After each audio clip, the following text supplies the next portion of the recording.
Good morning, evening, or night, wherever you are. Welcome to WHAM today. Take a deep breath, clear your mind, and let's drift through the whispers of today's world, one quiet thought at a time. As we wrap up Saturday, 14th June 2025, let's see what stories are unfolding around us.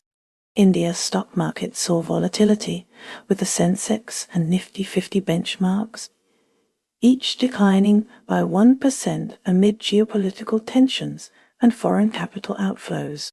The Nifty dipped below 24,473 points.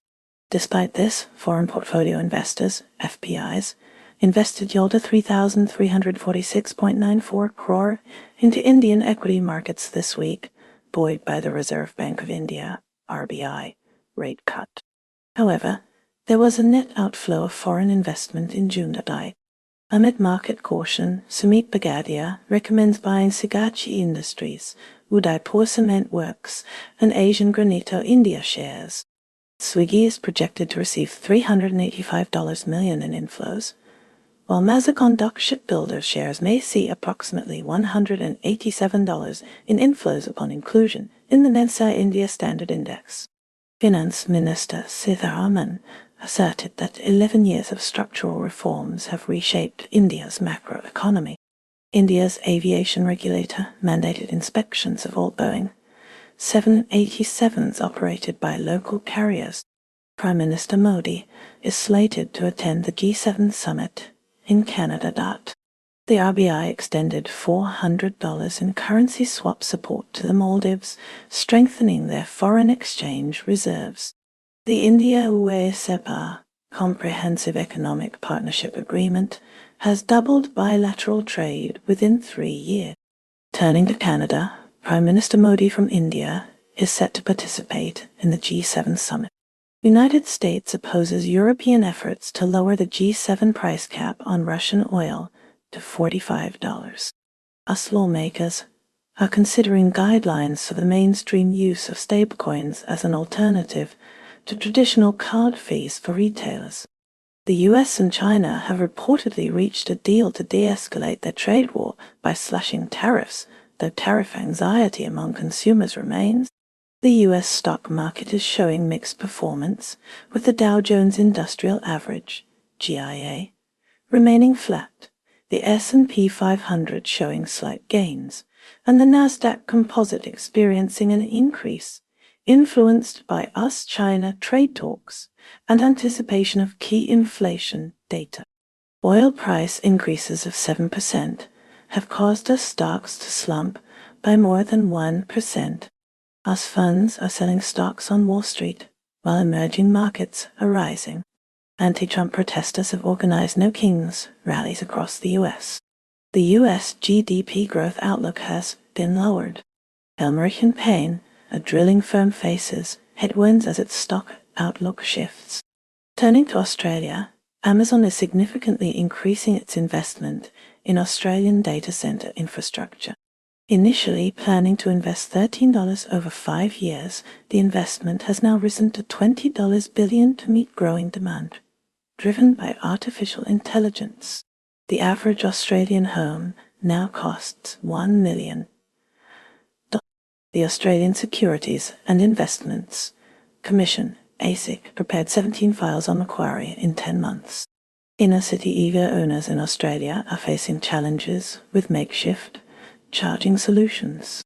Investors are heavily investing in Greatland Gold's $477 plus IPO on the ASX stock. Experts suggest investors should consider ASX shares with wide economic moats, following Warren Buffett's investment philosophy, and are discussing the best ASX ETFs to buy with $1,000. Meanwhile, Chinese companies are re-evaluating overseas expansion strategies due to the US-China trade war, with the American market no longer the primary focus when considering establishing factories abroad. As previously mentioned, the US and China have reportedly reached a deal to de-escalate their trade war by slashing tariffs, though tariff anxiety among consumers remains. The U.S. stock market is showing mixed performance, with the Dow Jones Industrial Average, GIA, remaining flat, the S&P 500 showing slight gains, and the Nasdaq Composite experiencing an increase, influenced by US-China trade talks and anticipation of key inflation data. Finally, the first direct flight from the U.S. to Greenland by an American airline landed in Nuuk, Greenland. Israel's ongoing conflict with Iran has sent ripples through global markets. The latest strikes, including one targeting Iran's energy assets and a major gas field, have caused oil prices to jump 7% to multi-year highs. This escalation has spooked investors, contributing to a downturn in global stock markets, including the FTSE 100. The situation is a key market trigger on Dalal Street. Experts suggest MEX gold rates could reach Yukon 0.05 lakh if the conflict worsens, with gold becoming a safe haven.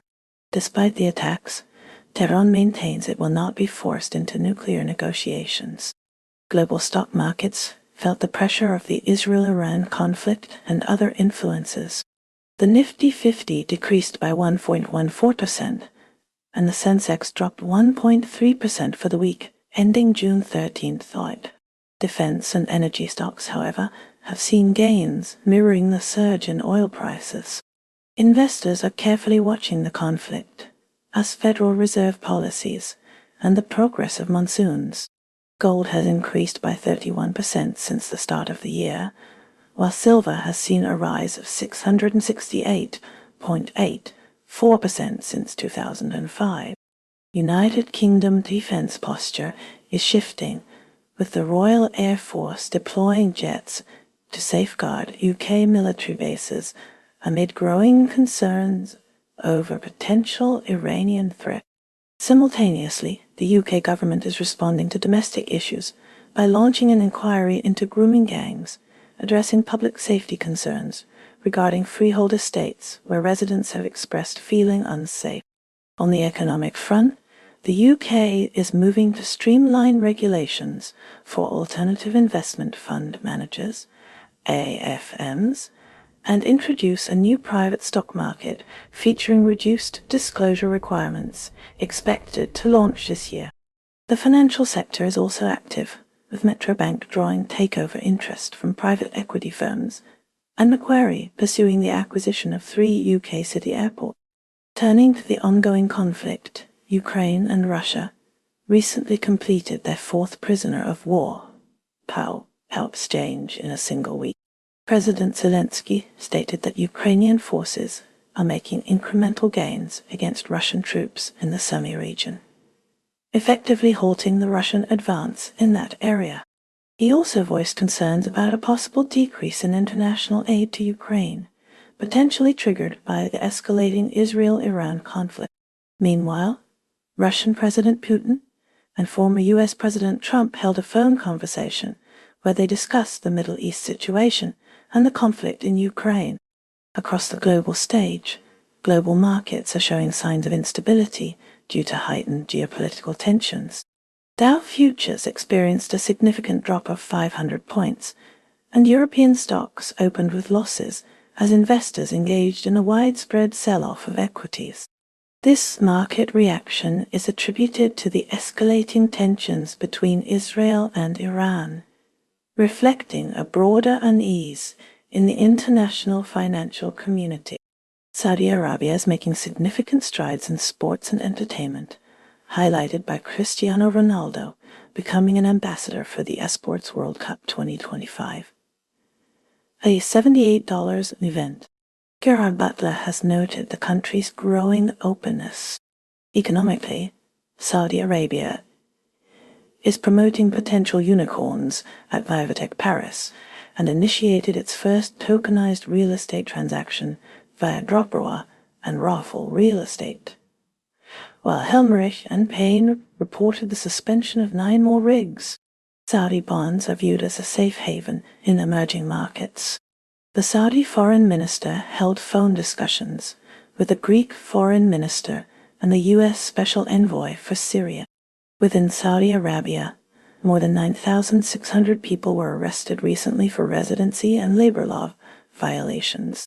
Regarding football, Saudi Arabia is reportedly interested in France's Didier Deschamps for a future project post-2026. Tottenham's Son Heung-min is drawing interest from Saudi and Turkish clubs. Tottenham may sell Son Heung-min due to managerial changes. Saudi is reportedly nearing a return, with interest from a Saudi Arabian club. Bayern Munich is pressuring Kim Min-jae with a high transfer fee amidst Saudi interest. The rising tensions between Iran and Israel are sending ripples across the global economy. Iran launched hundreds of missiles at Israel, triggering retaliatory strikes. These strikes included an attack on Iran's massive South Pars gas field in the Persian Gulf and a refinery. Experts believe Iran's nuclear sites have been hobbled, but remain intact. As a consequence, Iran has dismissed talks with the US as meaningless and unjustified. The exchange of fire has caused oil prices to surge dramatically. This surge has also triggered a dive in global stock markets, raising concerns about potential market instability. The elevated oil prices could provide financial support for Russia's ongoing war in Ukraine. Ukraine's President Zelenskyy has stated that Iran is providing arms to Russia, further exacerbating the economic fallout from the broader conflict. India is bracing for more expensive oil imports due to the conflict. Trade disruptions are expected, and there will likely be added pressure on the Indian currency. Nearly all of Iran's oil exports originate from the port of Kar Island oil terminal, making its energy infrastructure highly susceptible. Israel's energy facilities are also exposed to potential attacks. Amidst global financial jitters, Japan is seeing a spike in its bond yields, potentially triggering a mass investor shift away from the US and towards European and Japanese markets. Trade remains a key area of discussion between Japan and the United States, with negotiators actively engaged in talks. Ishiba is slated to attend the upcoming J7 summit, where he intends to press President Trump to remove auto tariffs. Cultural ties between South Korea and Japan continue to deepen, marking 60 years since the normalization of relations between the two nations. In further economic news from the region, Qingdao, China, dispatched a delegation of 20 textile companies to participate in the F-Trade show in Tokyo, Japan, signaling continued trade activity. South Africa is currently dealing with the tragic consequences of devastating floods in the Eastern Cape province. The death toll has climbed to 86, according to the country's police minister. Economically, South Africa's stock market saw a $3.70 billion decline because of foreign investor pullouts. On a brighter economic note, Telkom has restarted dividend payments, boosting the company's share price by 7%. In a moment of national triumph, South Africa won its first major cricket title in 27 years, claiming the World Test Championship. China is seeing a resurgence in its biotechnology stocks, rebounding from a 4-year downturn to lead Asian markets, with analysts predicting continued growth following a 60% rally. The rise of emotional consumption among Gen Z is boosting consumer stocks such as PopMart, Mixu Group, and Lapu Gold, providing significant returns in an otherwise slow consumer sector. Meanwhile, Taiwan has expanded its export control list to include China's Huawei and SMIC. Shifting to France, President Emmanuel Macron's call for snap elections has intensified political uncertainty. Far-right leader Marine Le Pen aims to avoid mistakes that cost her previous elections. The upcoming vote could significantly alter France's political landscape and its role within the European Union. Turning to Canada, Prime Minister Justin Trudeau is facing criticism for his government's handling of the economy and housing affordability. Recent polls suggest declining public support, potentially impacting future policy decisions and political stability.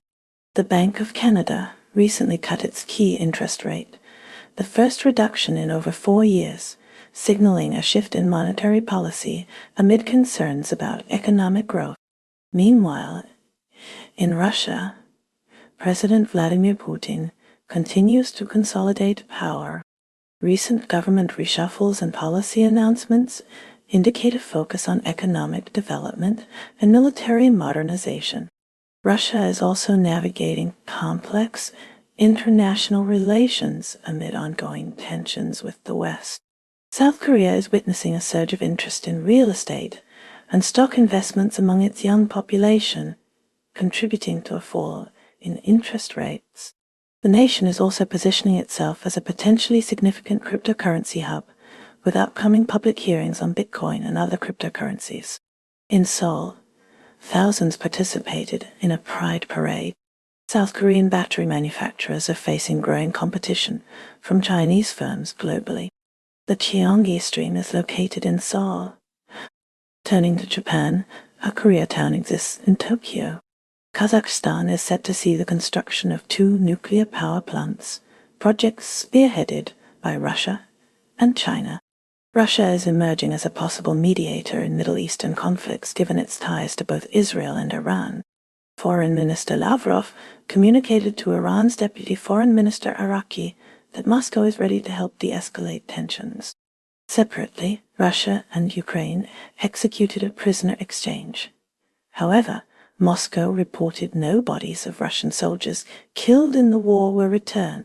In addition, Presidents Putin and Trump have discussed seeking peace in Ukraine amid reports that Russia is concentrating on acquiring territory near Sumy. European stock markets experienced a volatile week. Initial drops followed Israeli airstrikes on Iran. This event added to existing geopolitical tensions. Markets later stabilized somewhat. Investors then focused on U.S. economic data. Trade talks between the U.S. and China also drew attention.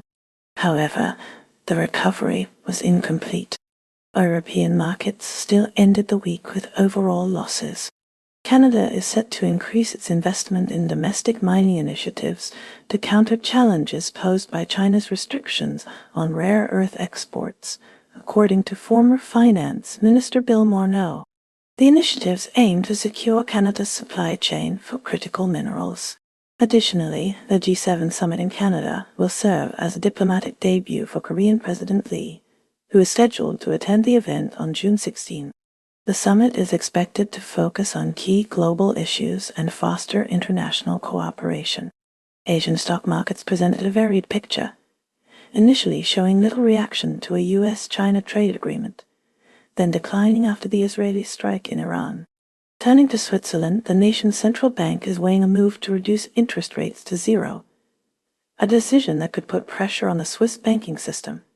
Concurrently, Piyush Goyal concluded a successful visit. Nigeria's financial landscape sees its central bank restricting dividend and bonus payments for specific banks, even as United Capital expands its reach into Francophone West Africa. Kenya is looking towards panda bonds as a means to fund the extension of the standard gauge railway, CFSO, to Malabar.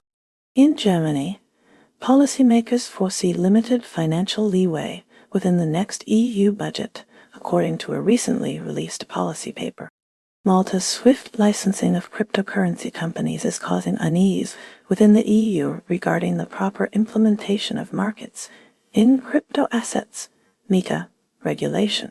Ireland faces the challenge of revitalizing its stock market to better foster future innovation. And the United States has kept South Korea on its watch list regarding foreign exchange practices. Spain's Telefonica has divested its Ecuador operations for $380. Oman has reported the cancellation of planned Iran-US discussions that had been scheduled for Sunday. The Netherlands has issued an update clarifying its regulatory stance on fractional shares. Shifting to the United States, the Democratic Party faces difficult choices as anti-ICE protests in Los Angeles intensify.